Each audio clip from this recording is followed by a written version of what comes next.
on terror. The top al-Qaeda commander who planned September 11th, believed to be dead tonight, killed in a U.S. attack as the news tightens around Osama bin Laden. Breach of security. More airline security chaos as Atlanta's airport was shut down. Congress did pass the new airline security law, but tonight, a reality check. Will anything work? Women of the Veil. The harsh truth about women and Afghanistan and what's changed almost overnight. Plus, the First Lady speaks out against the Taliban's oppression of women.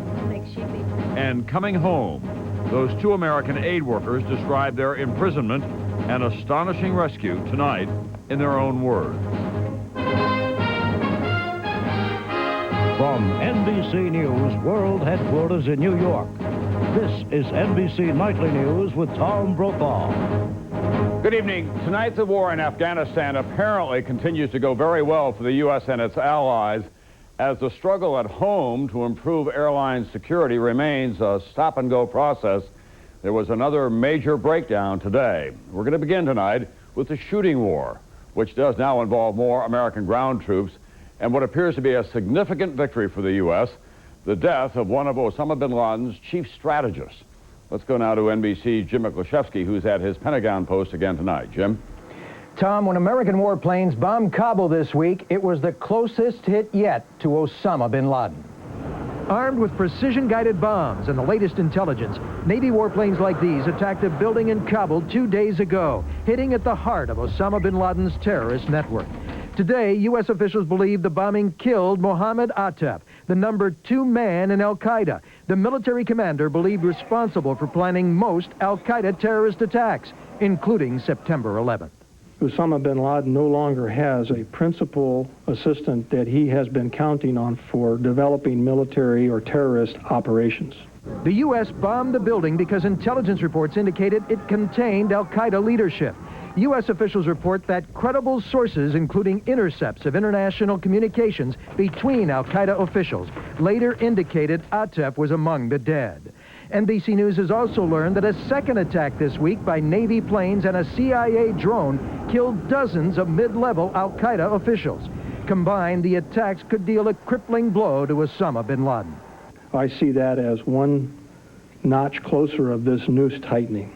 Bin Laden is reportedly constantly on the run now, but still inside Afghanistan. But there's new uncertainty tonight about the war. Northern Alliance rebels are preparing to attack some 5,000 Taliban troops in Kunduz who refuse to surrender. And if they refuse to surrender, as they're refusing to do in Kunduz right now, there's going to be fierce battles and a lot of people are going to be killed. At Bagram Airport, rebels strike out at camera crews attempting to take pictures of British troops. In Jalalabad tonight, chaos. With the Taliban gone, rival rebel tribes are competing for control.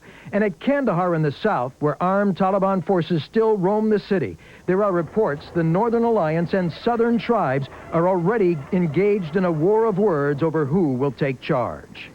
At the same time, U.S. military officials are confident here tonight that they are indeed closing in on Osama bin Laden. According to one official, we don't have him yet, but we've definitely picked up his scent. Tom? Thanks very much, NBC Jim Miklashevsky. At the Pentagon tonight, Mohammed Attaf's death, if it is true, is another striking blow to Osama bin Laden.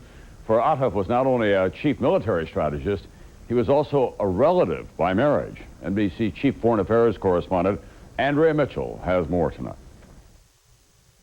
At every crucial moment, he was at Osama bin Laden's side, the equivalent of chairman of the Joint Chiefs, top military planner, co-founder of al-Qaeda, organizer of his training camps. Here he told recruits, quote, "The Crusaders and the Jews have come to desecrate our holy land." Intelligence officials say such a critical leader, Atef would have been bin Laden's likely successor. He was, I guess, very, very senior, number 2, something like that. 57 years old, tall like bin Laden, born in Egypt, a former police officer. Atef was also family, since this wedding last January when his 14-year-old daughter married bin Laden's 19-year-old son. The marriage between his daughter and bin Laden's son, the plans apparently for the succession for him to take over should Osama bin Laden pass away. All that is now disturbed. And he was with bin Laden from the beginning. fought in Afghanistan against the Soviets, ordered the killing of American soldiers in Somalia in 1993, personally went to Nairobi to pick the target for the embassy bombing in 1998. According to court testimony, U.S. spy satellites picked up Atef talking to the bombers both before the attack and immediately afterward. And he masterminded the bombing of the USS Cole last year. He was probably the central person in terms of actually organizing terrorist attacks. The U.S. had posted a $5 million reward for Atef, but no money will be paid, because if he is dead, he was targeted by U.S. intelligence. One official said, "We don't reward our guys for doing their job." Andrea Mitchell, NBC News, Washington. Now, the latest on the crash of American Airlines Flight 587. The FAA ordered all the airlines, including cargo carriers, FedEx and UPS, to inspect the tail assemblies of their Airbus planes. Investigators are looking closely at the tail section of the American Airlines A300 as they try to pinpoint the cause of the crash. And on Capitol Hill today, the bill to improve airline security won final passage. The Senate on a voice vote, the House by a margin of 410-9, after weeks of bitter debate on how to handle making air travel safer in this country. The final version of the bill, which the president is expected to sign as early as Monday, does include turning airport screening over to federal employees who must all be U.S. citizens undergoing background checks. All checked bags eventually will have to be screened for bombs, and all of this will be under the authority of a new security agency within the Department of Transportation. It'll be funded in part by a $2.50 surcharge on airline tickets per leg of your trip. It's not to exceed $5 a trip. So now there is a law, but the question remains for travelers, will it work? Here's NBC's Lisa Myers. Out on the curb, please. Out on the curb, please.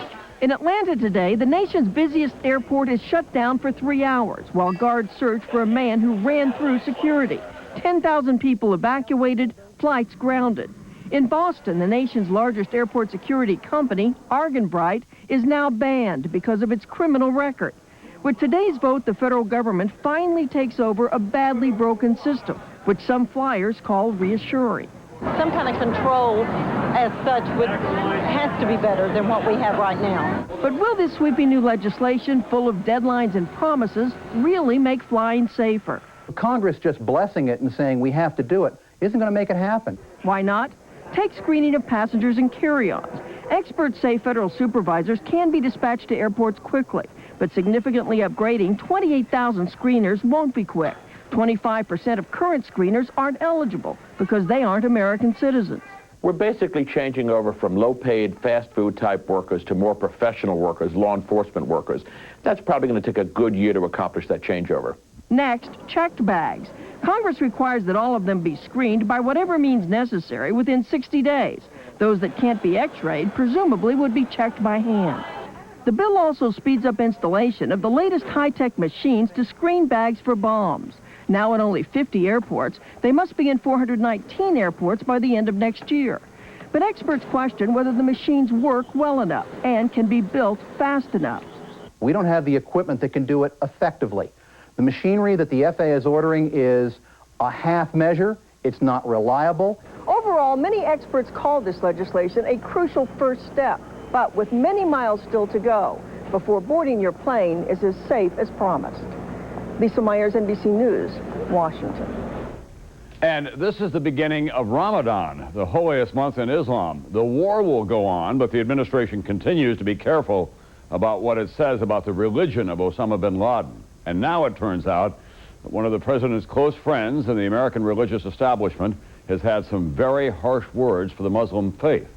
NBC Jim Avila tonight on the fallout from remarks made last month by Franklin Graham. He's one of America's most powerful Christian leaders. Franklin Graham delivered the benediction at George W. Bush's inauguration. His father, Billy, counseled a long list of presidents.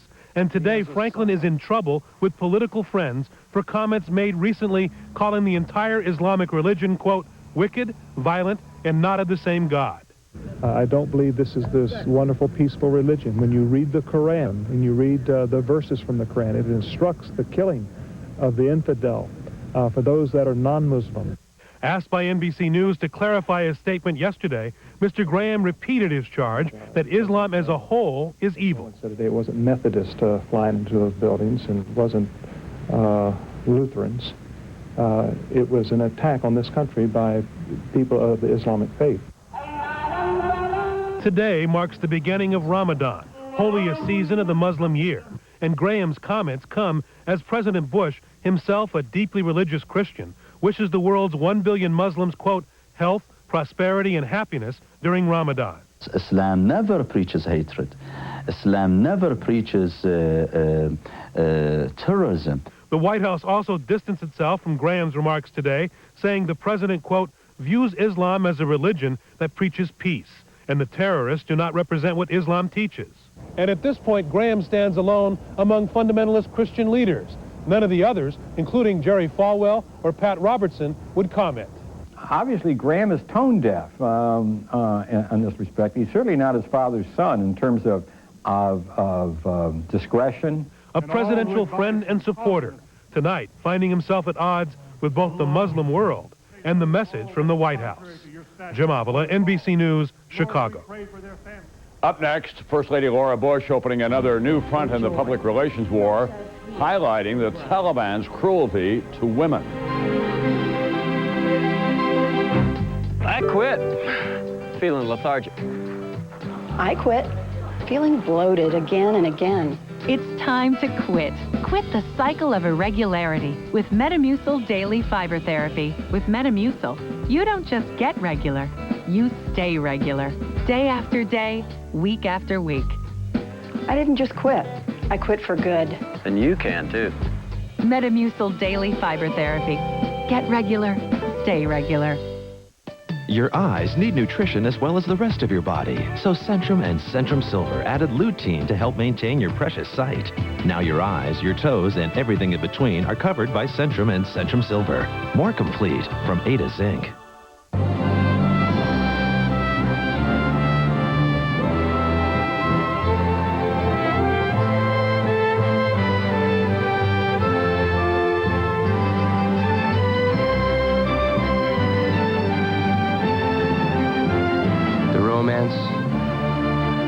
The beauty,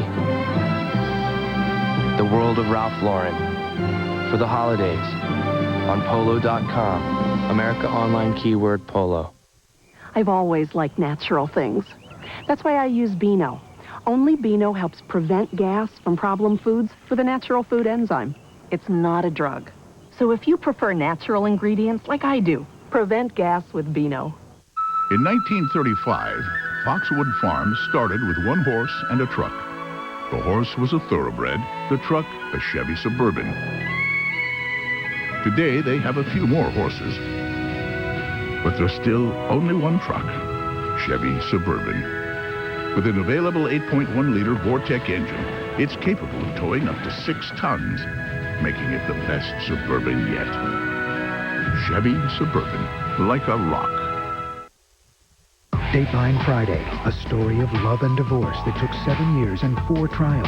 And it wasn't just about who got his millions, but who got the pots, pans, and toilet paper. A Dateline Court TV exclusive. Plus, in the aftermath of tragedy, one family refuses to give up. An uplifting look at the human spirit. Dateline tonight on NBC. In depth tonight, women in Afghanistan. Their brutal treatment by the Taliban shocked the world. And after years of war and drought and little health care, the life expectancy for an Afghan woman is now down to only 45 years, less even than the men in that country. NBC's Marina Fazal, who left Afghanistan as a teenager almost 20 years ago, spent the day with some women in newly liberated Kabul. For years, the women of Afghanistan were never seen and rarely heard. Today, a bold new look, a beauty parlor in Kabul, ordinary in the rest of the world, remarkable in Afghanistan. 24-year-old Roya remembers hearing the news on Tuesday that the Taliban were gone. We hug each other and we cried a lot. 5 years ago, she cried as well when the Taliban cut off her dream. It was my desire, it was my wish to become a doctor. She was studying medicine, but the Taliban didn't permit women to study or work out of the home, or even go outside alone. Roya did that once and was beaten. I received a lash. Yes, I received a lash from them. Secretly, she studied English and became an English teacher. They were talking loudly. I got very angry. For Hawa Nuristani, the Taliban meant 5 years of silence in her life as a radio broadcaster. Today, she was back on air. Right now, I'm very happy because I'm go to the job. I'm go to the Kabul radio. I speak the news. While women have been liberated from Taliban control, some told us they're so conditioned to living under veils, they feel ashamed to take them off. But not those we found by the river. I was just talking to these women, and they live in the houses up above in the mountains there. They don't have any pipes or water, so they have to come down here and wash their clothes. As for Roya, she wants to get back to her life and work toward her dream of becoming a doctor. I am hopeful to continue my education. Suddenly, in the new Afghanistan, millions of women find they can dream again. Marina Fazal, NBC News, Kabul. And back in this country, a very powerful ally is rallying support for Afghan women. That's First Lady Laura Bush. NBC's David Gregory has an advanced look at her message as we continue tonight in depth. It's an unprecedented step for a First Lady. Tomorrow, Laura Bush will deliver the president's weekly national radio address. Aides saying Mrs. Bush will cite examples of the Taliban's oppression and argue women's rights are a big part of the war on terrorism. We see in the treatment of women in Afghanistan how the terrorists want to impose their views on the entire world. White House advisors say the First Lady, who before September 11th shunned the spotlight, is now eager to play a larger role in communicating the administration's message. Author Connie Martin, who has written about first couples, says the country expects more from Mrs. Bush now. She's got to be sort of the national handholder, the soother, the moral center. All of these things Laura Bush is very able to do. Tonight, the first look inside the communications war room of the White House, where the First Lady's PR offensive has been crafted. And the effort doesn't stop here. It's global. Others, including Cherie Blair, the British Prime Minister's wife, will echo Mrs. Bush's sentiments in a series of events next week designed to promote a powerful role for women in a post-Taliban Afghanistan. A new State Department report to be released tomorrow and obtained by NBC News details what's at stake. Before Taliban rule, it says, women served as teachers and doctors in Afghanistan. More than half of government workers were women. And now, the report shows that Taliban denies women an education and even basic health care. Fighting such oppression, the administration argues, is a noble mission. And now the First Lady is leading the charge. David Gregory, NBC News, Crawford, Texas. Up next, why some in the Islamic world still hate America so much. Morning, guys. Hi. Hey. Morning. Like to see how your cereals stack up the total? Go ahead. To get the iron in 1 bowl of Total, you'll have to eat 2 bowls of cornflakes. For folic acid, try 4 bowls. And a really big spoon. Want zinc? 10 bowls for you. What's so funny? Nothing. Nice bowls. Total has 100% of 11 vitamins and minerals in just 1 bowl. We'll take the total, sir. And give Junior the check. What? Total, 1 bowl, 100%. Look for savings on Total in Sunday's paper. Find everything you need for the coming week with USA Weekend, the magazine filled with entertainment, health, personal finance, and much more. This week, kids and parents alike can test their knowledge of Harry Potter with our exclusive mazes, puzzles, and games. Look for USA Weekend magazine in your local newspaper.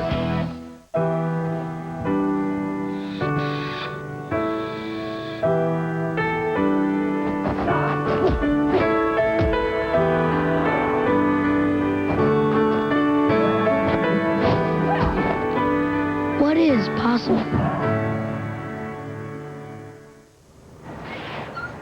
Does achievement discriminate? Or does it open its doors to everyone?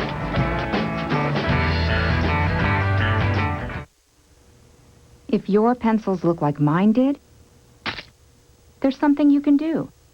Ask your doctor if the Nicotrol inhaler is right for you. Or for more information, call 1-800-INHALER. Call today. I'm every man. And every woman who ever suffered from frequent, persistent heartburn. If you've treated your heartburn and changed your diet, but it comes back 2 or more days a week, then you may know about the burning pain of acid reflux disease. But there's something about acid reflux that I didn't know. Over time, that acid churning up can wear away the lining of your esophagus. I didn't know. I didn't know. I didn't. But today, there's a purple pill called Nexium. It's from the makers of Prilosec. Just 1 prescription Nexium a day gives many people complete resolution of heartburn symptoms. That could mean complete heartburn relief. And importantly, Nexium is also proven to heal erosions in the esophagus caused by acid reflux. Only a doctor can determine if you have this damage. Other serious stomach conditions may still exist. The most common side effects of Nexium and Prilosec are headache, diarrhea, and abdominal pain. So talk to your doctor and call this number for more information and for a free trial certificate for Nexium. Relieve the heartburn, heal the damage. It's possible with today's purple pill called Nexium. We have an update tonight on the anthrax attacks. Investigators in Washington say that they have found what they think could be another anthrax letter in Washington addressed to Senator Patrick Leahy of Vermont. The letter reportedly has all the same characteristics as the letter sent to NBC News and Senator Tom Daschle's office. The handwriting, the postmark from Trenton, New Jersey, and date all match the previous letters. It was found in a pile of quarantine mail held back from the Senate after the Daschle letter was found. It does have powder, and that powder now is being tested. Meanwhile, as the ground war racked up more victories for the Allies today, there's new evidence tonight that the United States continues to lose the battle to sway public opinion in the Islamic world. Millions of Muslims, often called the Arab Street, believe that the United States still is their enemy. We sent NBC's Martin Fletcher to Cairo to find out why. It seems such a compelling message. We don't hold any religion accountable. We're fighting evil. But the battleground isn't only in Afghanistan, it's here in the Arab Street for the hearts and minds of the Muslim world. Despite the liberation of Kabul, Muslims, bombarded by images of Afghan suffering, of carpet bombing from 7 miles high, still don't buy the American line. Of course it's a war against Islam, he says. Decades of anti-American commentary in the Arab media mean today few here trust American leaders. 40% of Egyptians can't read or write, so political cartoonists like Goma Farhad have a huge following. Do you want to tell the people what to think? Yes, all the time. His most common target, an evil Uncle Sam, the American cowboy saddling the globe. A smart bomb asking, where is Bin Laden? But talk show host Hamdi Kandil is seen as the most influential person in shaping anti-American opinion. Do people believe Bin Laden? They certainly believe in Laden, and they don't believe at all the leaders of the United States. Among his topics, why does America drop bombs by day and food by night? Will America drop bombs plus peanuts or pistachios during Ramadan, the Muslim holy month? His mix of humor and hard-edged opinion targets Egypt's vast lower class. One columnist here wrote, 50% of Egypt's backlash against America is because of Hamdi Kandil. If we talk about the foreign policy of the United States and Israel, so biased. Here, America's foreign policy is often reduced to slogans. America bombs Iraq. America supports Israel blindly. America sides against Muslims everywhere. Most Muslims have become so prepared, almost programmed to believe the worst about America, that it's hard to get a fair hearing. There's too much mistrust.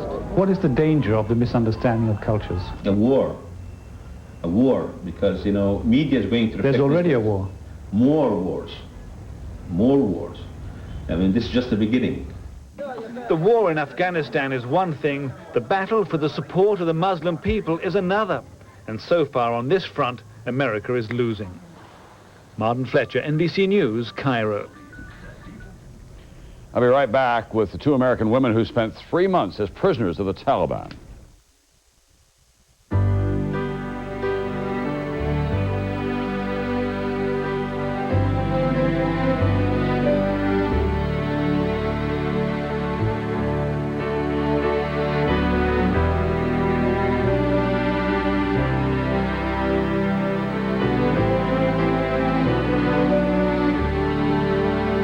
Space.com.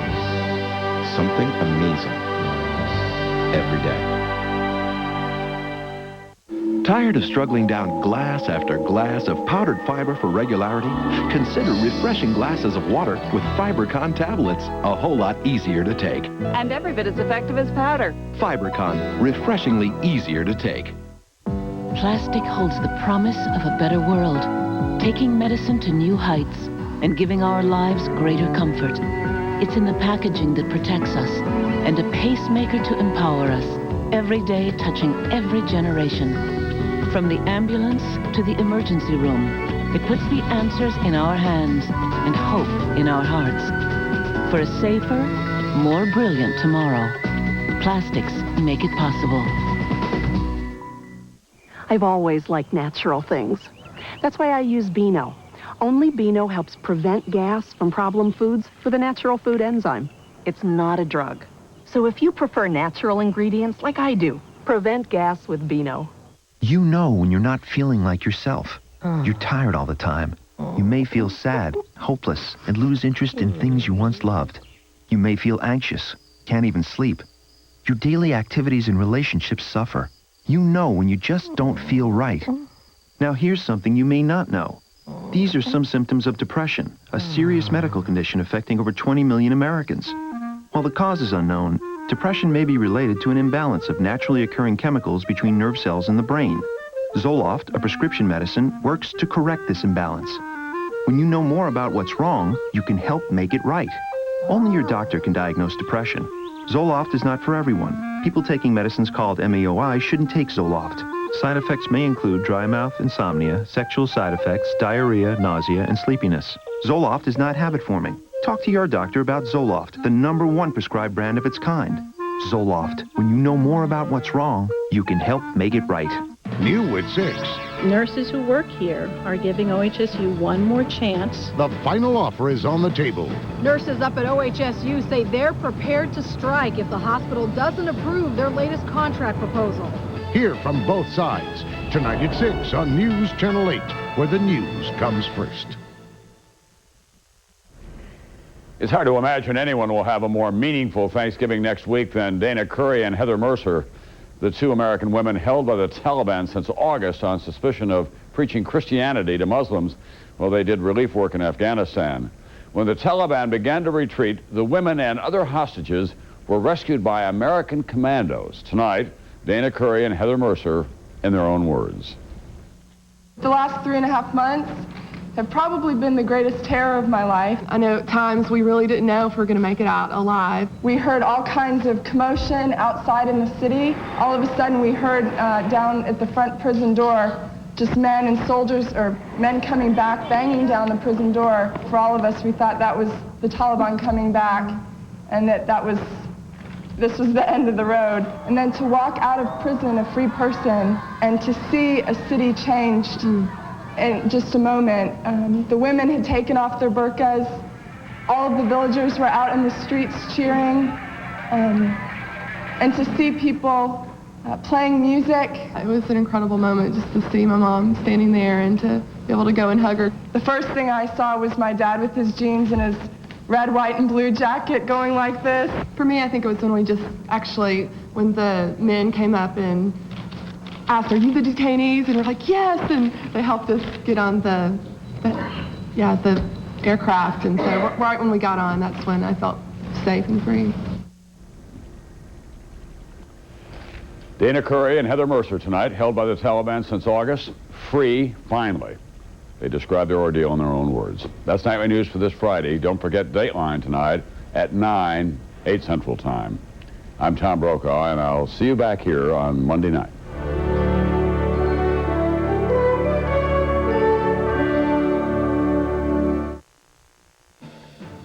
More anthrax on Capitol Hill. We'll have the latest on a letter sent to a senator next. From Sky 8, tons and tons of giant logs roll out of the surf and onto the Long Beach Peninsula. Plus, because you do care about, I'm sorry, I'm getting a little teary here. You care about your patients. a nurse gets emotional about the chances of a strike at OHSU. And the news at 6 starts right now. From KGW, where the news comes first. This is Northwest News Channel 8 at 6.